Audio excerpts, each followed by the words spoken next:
Hello everyone, स्वागत है आप सभी का सृष्टि क्लासेस के ऑनलाइन प्लेटफॉर्म पर। हमारी current affair series spotlight continue कर रहे हैं हम। आज तारीख हो गई 26 अक्टूबर और करंट अफेयर्स हम लोग ऑलमोस्ट 17-18 क्लासेस कर चुके हैं। तो होपफुली समझ में आ रही होगी चीज़ें आपको। अपने नोट्स आप लोग टाइम पे बना रहे होंगे और रिवीजन के लिए कहना बार बार ज़रूरी नहीं है, प्लीज़ करते रहिएगा। स्टार्ट करते हैं अपने आज के करंट अफेयर्स। सबसे पहले बात करेंगे प्रिवेंटिव डिटेंशन की। प्रिवेंटिव डिटेंशन क्या है सबको पता है। पॉलिटी के अंदर बड़े बेसिक सा आप पढ़ते हो, आर्टिकल 22 पढ़ते हो उस समय पे, फंडामेंटल राइट्स के दौरान आप पढ़ते हो प्रिवेंटिव डिटेंशन। हम लोग बस वही रिवाइज करेंगे। क्यों रिवीजन की जरूरत पड़ रही है? क्योंकि न्यूज में है। और न्यूज में क्यों है? क्योंकि सुप्रीम कोर्ट ने अभी अभी रिसेंटली 3 बार अलग अलग केसेस के अंदर तेलंगाना गवर्नमेंट को हिदायत दी है। They have red flag the Telangana government's uses of stringent preventive detention law. State governments और इवन सेंट्रल गवर्नमेंट काफी बार ऐसे प्रिवेंटिव डिटेंशन लॉज का यूज करती है पॉलिटिकल अपने रीजंस की वजह से, पॉलिटिकल मोटिव्स की वजह से। तो Supreme Court as a protector of this constitution वो लोग अब बार बार उस चीज को उठाते हैं। वैसा ही किया गया है तेलंगाना के केस में भी। तेलंगाना सरकार को ये हिदायत दी गई सुप्रीम कोर्ट द्वारा कि थोड़ी एक रैशनैलिटी बरते जो आप प्रिवेंटिव डिटेंशन लॉज यूज कर रहे हैं उसके लिए। तो तेलंगाना गवर्नमेंट के लिए आया न्यूज में। तो बाकी हमारे लिए काम की चीज क्या है कि प्रिवेंटिव डिटेंशन इस बहाने से हम लोग पढ़ लें। तो प्रिवेंटिव डिटेंशन है क्या, फर्क क्या है preventive detention, pre trial detention और प्यूनिटिव डिटेंशन में? 3 ये पॉइंट्स में लिखे हुए हैं। प्रिवेंटिव डिटेंशन क्या है? Detention of a person without trial and conviction. ठीक है, बिना ट्रायल, कोर्ट के अंदर मुकदमा नहीं चले और ना ही उसको कन्विक्शन, यानी मुकदमा ही नहीं चलेगा तो कोर्ट उसको दोषी कैसे करार देगी। उन दोनों ही केस के बाद सिर्फ सस्पिशन की वजह से अगर आप किसी को डिटेन कर देते हो, जेल में डाल देते हो, गिरफ्तार कर लेते हो, तो वो कहलाएगा प्रिवेंटिव डिटेंशन। दूसरा लिखा है pre trial detention. Detention of an accused under trial. Under trial का डिटेंशन कहलाता है प्री ट्रायल डिटेंशन। कि एक आरोपी है जो अंडर ट्रायल, मुकदमा चालू हो चुका है, कन्विक्ट नहीं हुआ, तो उस केस में हम लोग अगर उसको गिरफ्तार किया जाता है तो उसको कहा जाता है प्री ट्रायल डिटेंशन।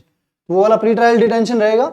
और एक रहेगा अपना ये प्यूनिटिव डिटेंशन। प्यूनिटिव डिटेंशन जो कन्विक्शन के बाद की सजा के तौर पे आपको गिरफ्तारी मिल रही है, जेल मिल रही है। Detention after trial and conviction by a court.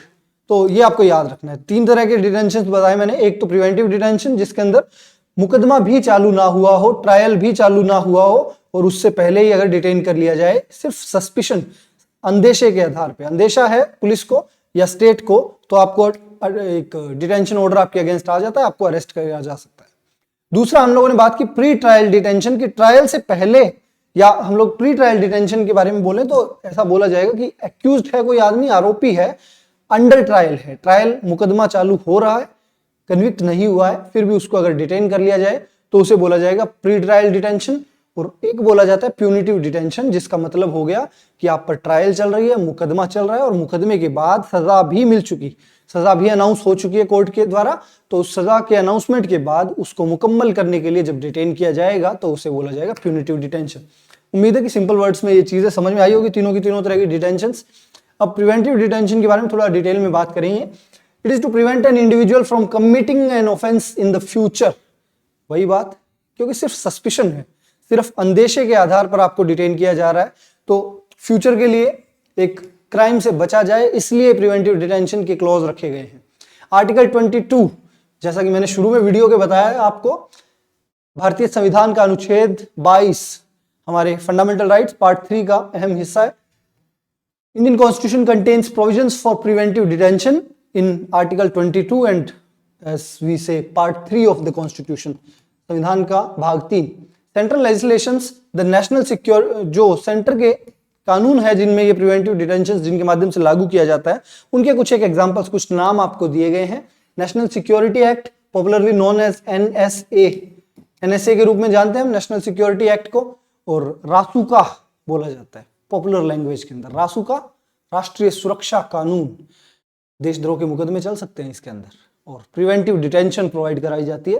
Preventive detention इसके अंदर पॉसिबल है। उसके अलावा conservation of foreign exchange and prevention of smuggling activities act 1974, popularly known as COFEPOSA. याद होगा हमने पहले भी बात की थी एक बार, फेमा फेरा जब बताया था तब कॉफीपोसा की भी बात की थी। और COFEPOSA one of the financial crimes के अंदर, स्मगलिंग के अंदर इंडिया का सबसे एक तरह से बोल सकते हैं कि इंपॉर्टेंट लॉज में से एक कोफेपोसा। और कोफेपोसा की फुल फॉर्म याद जरूर रखिएगा, conservation of foreign exchange and prevention of smuggling activities. और ये कुछ कानून है, इनके अलावा भी कई और सारे कानून हैं जिनके अंदर प्रिवेंटिव डिटेंशन के प्रोविजंस प्रोवाइड करवाए जाते हैं। तो वो सारी चीजें हैं। Part 3 of the constitution gives the state the power to suspend fundamental rights for preventive detention. ये इंपॉर्टेंट है। हमारे संविधान का भाग 3 जो है वो प्रिवेंटिव डिटेंशन के लिए फंडामेंटल राइट्स तक को, मूलभूत अधिकार जो इस देश के नागरिकों को मिलते हैं, उनको भी एक बार के लिए सस्पेंड करने का अधिकार देता है सरकार को प्रिवेंटिव डिटेंशन के दौरान। या अगर प्रिवेंटिव डिटेंशन का मुद्दा है तो फंडामेंटल राइट्स जो है आपके वो भी होल्ड किए जा सकते हैं। तो याद रखिएगा, सस्पेंड किया जा सकता है उनको भी। प्रिवेंटिव डिटेंशन के बारे में और थोड़ी सी और डिटेल हम लोग देखेंगे कि detainee under preventive detention can have no right of personal liberty guaranteed by article 19 और article 21। As I said earlier कि the state can suspend your fundamental rights during preventive detention.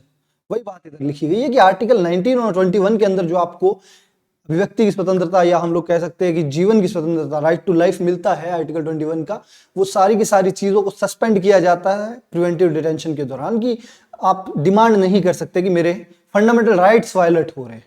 तो ये याद रखिएगा, preventive detention one of the, एक हम लोग कह सकते हैं कि एक ऐसा टूल है जिसके दौरान आपके फंडामेंटल राइट्स सस्पेंड हो सकते हैं। Grounds for preventive detention important है, security of state, maintenance of public order, ये सारे याद रखिएगा, maintenance of supplies and essential services and defence. Essential supplies के लिए एक और एक्ट है भारत में, एस्मा, याद हो तो अगर आपको, essential services and management, essential services management act, ESMA Covid के दौरान लगा हुआ था। और बाकी बहुत बार ये एस्मा का प्रयोग होता है कि सरकार कई बार एसेंशियल गुड्स के लिए ये लगाती है, ये एक्ट, ये कानून जो है वो लगा देती है कि उसको एग्जीक्यूट कर लेती है। ये कानून है सरकार के पास कि एसेंशियल सर्विसेज की जो डिलीवरी है वो रुकनी नहीं चाहिए। एसेंशियल सर्विस क्या होती है, जैसे कि चिकित्सा सेवाएं, कई बार डॉक्टर्स हड़ताल पे बैठे होते हैं तो एस्मा लगा दिया जाता है। एस्मा लगाने का मतलब ये होता है कि एसेंशियल सर्विसेज जो है वो तो इस देश में प्रोवाइड होनी ही चाहिए, अगर आप नहीं कर रहे तो आपके ऊपर कानूनी कार्यवाही की जा सकती है, वो चीज उधर है। यहां पर आपको ये ग्राउंड्स याद रखने प्रिवेंटिव डिटेंशन के कि किन केसेस में प्रिवेंटिव डिटेंशन लगाया जा सकता है। याद रखेंगे, security of a state is a major part, maintenance of public order, maintenance of supplies and essential services and defences.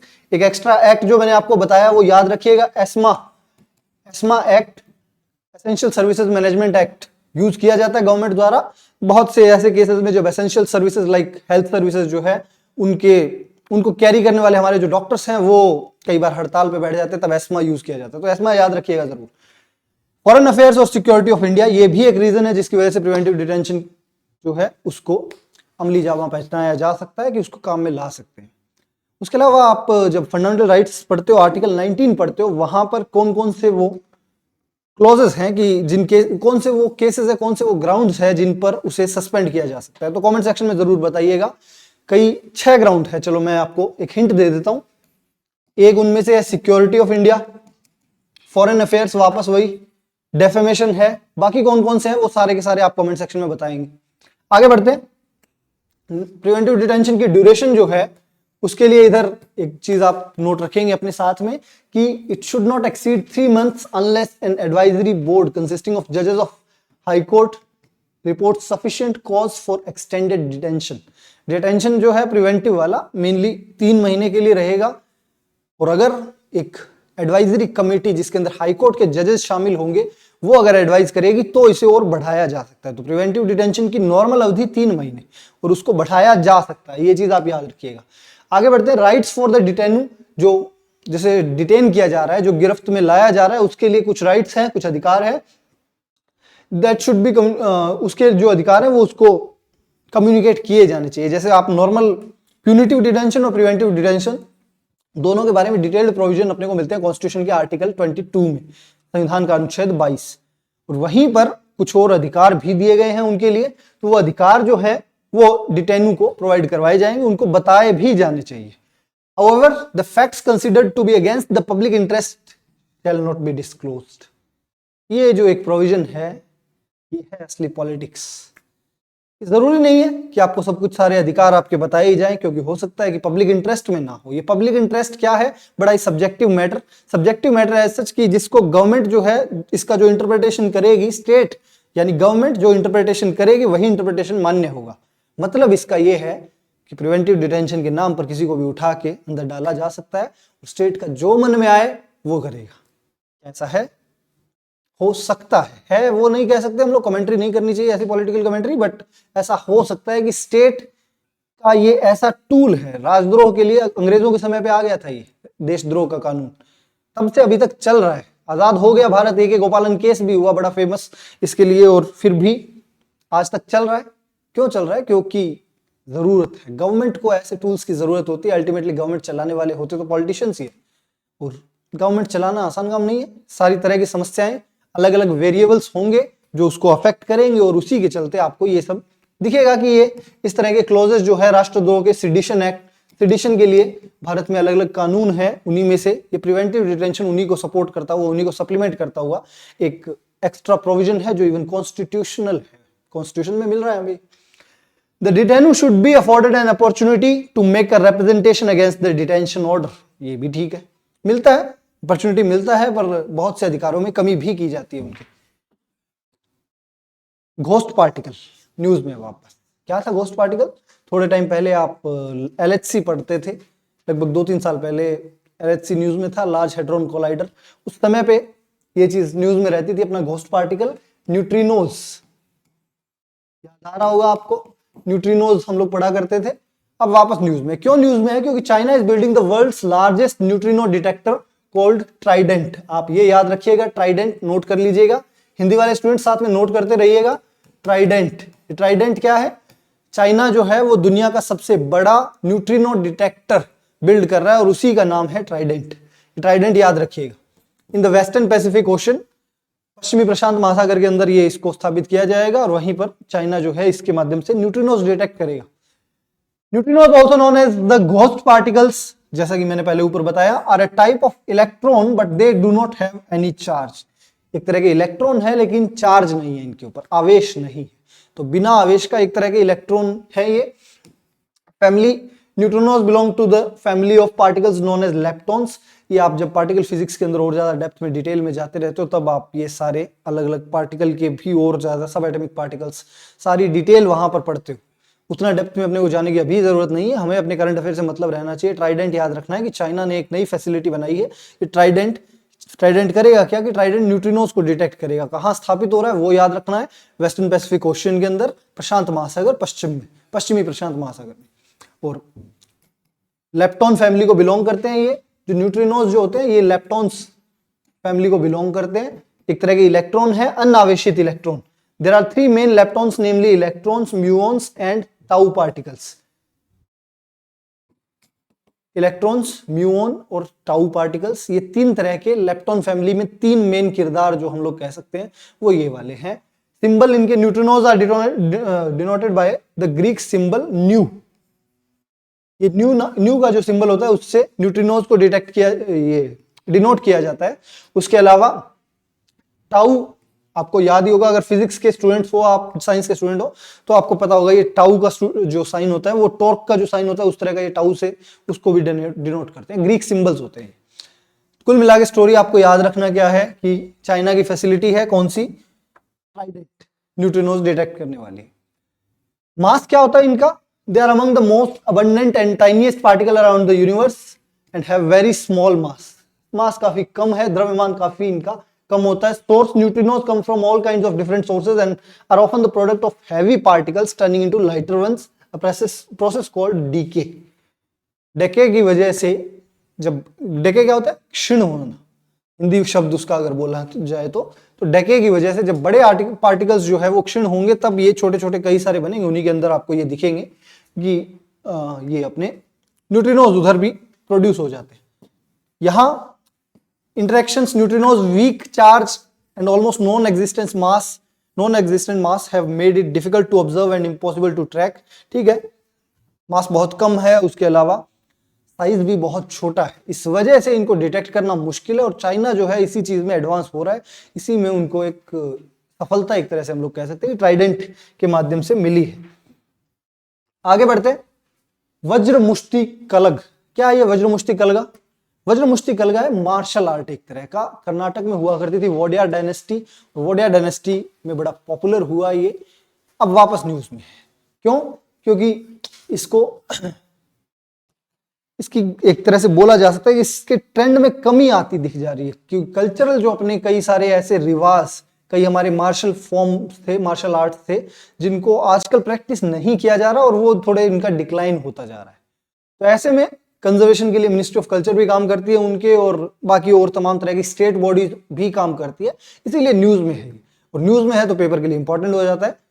तो याद रखिएगा ये वज्र मुष्टि कलग, नोट कर लीजिए अपना, हिंदी वाले स्टूडेंट नोट करते रहेंगे साथ में। वज्र मुष्टि कलग क्या है? ये वज्र मुष्टि कलग एक तरह का मार्शल आर्ट है।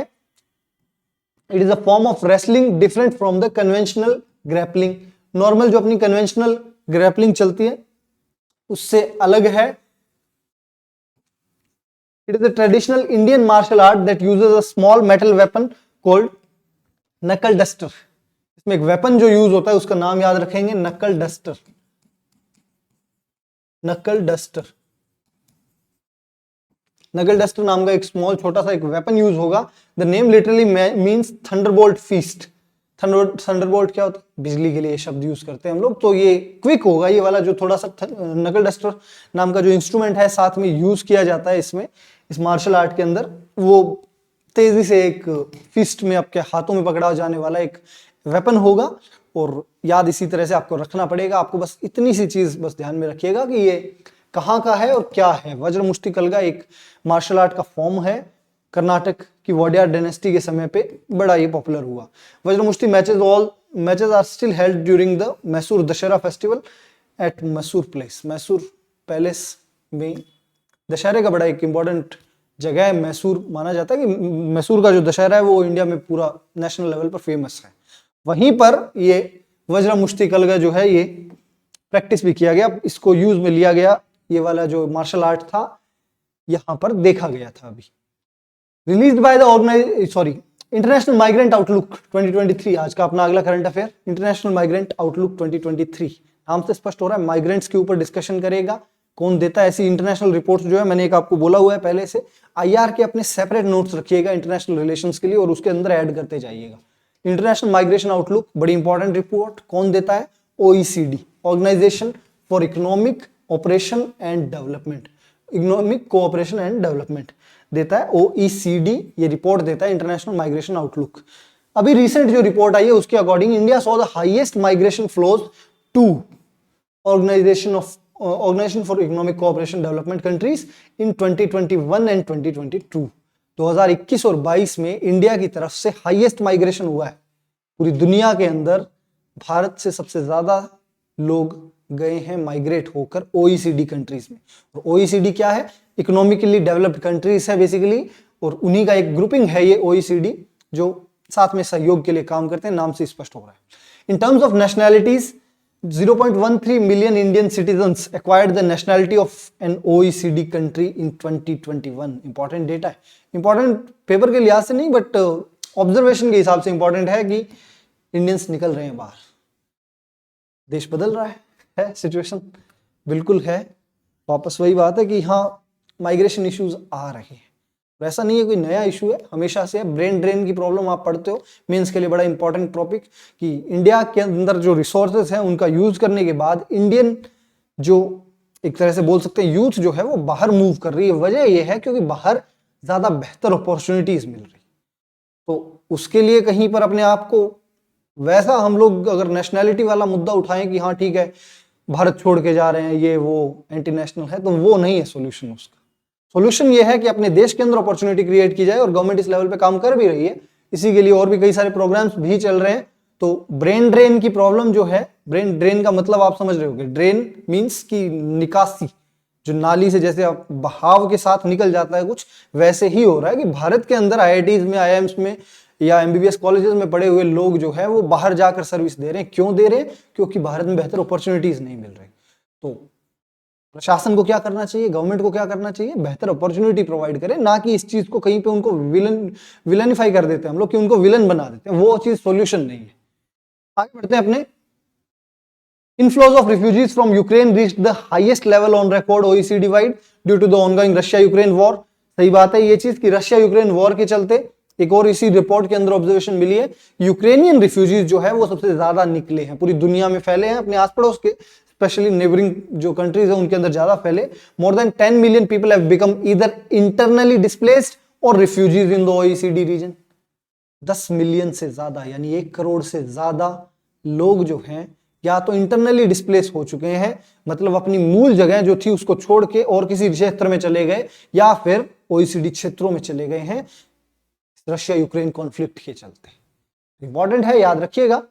फैक्ट बस आपको इतना याद रखना है यहां से कि IMO जो है इंटरनेशनल माइग्रेशन आउटलुक कौन देता है, OECD द्वारा दिया जाता है। भारत 2021 और 22 में भारत से सबसे ज्यादा माइग्रेशन हुआ है OECD कंट्रीज की तरफ। अभी OECD क्या है इसके बारे में और थोड़ा सा जान लो। Organisation for economic cooperation and development, जैसा कि मैंने इसका फुल फॉर्म तो बता ही दिया। It is an international organisation of 38 countries, 38 देश हैं इसके अंदर शामिल टोटल। याद रखिएगा, नंबर याद रखिएगा, ये 38 देश हैं वर्तमान में इसके अंदर। That are committed to democracy and the market economy, free market economy बोला जाना चाहिए। फ्री मार्केट इकोनॉमी क्या होती है? मुक्त बाजार संचालन, जहां पर स्टेट जो है उसका कोई इंटरफेयर नहीं हो। स्टेट का इंटरफेरेंस होगा बट मिनिमल होगा, मतलब कि स्टेट यानी राज्य यानी सरकारें रेगुलेट करेगी तो सही, लेकिन जितना हो सके उतना कम। मार्केट को मार्केट के फ्लो के हिसाब से चलने दिया जाएगा, वहां पर ये नेशनैलिटी, नेशनलिज्म या इस तरह के मुद्दे नहीं घुसाए जाएंगे। Its members are typically democratic countries that support free market economies. It was established on December 14, 1960. 1960 में हुआ था और 18 European Nations plus USA and Canada, तो टोटल ओरिजिनली 20 देशों ने मिलके इसको स्थापित किया था, जिसमें 18 तो यूरोपियन कंट्रीज थे और 2 यूनाइटेड स्टेट्स और कनाडा ये शामिल हुए थे। तो 18 European countries plus USA plus Canada ये ओरिजिनल मेंबर्स थे इसके अपने OECD के। अभी वर्तमान में 38 सदस्य हो चुके हैं। India is one of the many non member economies with which the OECD has working relationships in addition to its membership countries. India member नहीं है, याद रखिएगा, भारत सदस्य नहीं है, भारत सदस्य नहीं है इसका, वो याद रखना है आपको। हेडक्वार्टर कहां पर है इसका? पेरिस में है। और पेरिस कहां पर है? फ्रांस में। ये आज के सारे करंट अफेयर्स थे, उम्मीद है समझ में आई होगी स्टोरी आपको। अपने नोट्स आपने टाइम पे अपडेट किए होंगे। तो मिलते हैं अपनी अगली क्लास के अंदर। Thank you very much. आपको इस लेक्चर की PDF जो है हमारे इस Telegram channel Srishti classes Nohar without any space, आप इस चैनल को जाइए, विजिट करिए, वहां पर आपको PDF मिल जाएगी इस पूरे के पूरे वीडियो की आज की, और पुराने भी जितने हमारे करंट अफेयर हमने डिस्कस किए हैं उन सारों की PDF वहां पर अवेलेबल है। तो जाइए, देखिए और पढ़िए, रिवाइज करते रहिए। मिलते हैं अगले वीडियो के अंदर।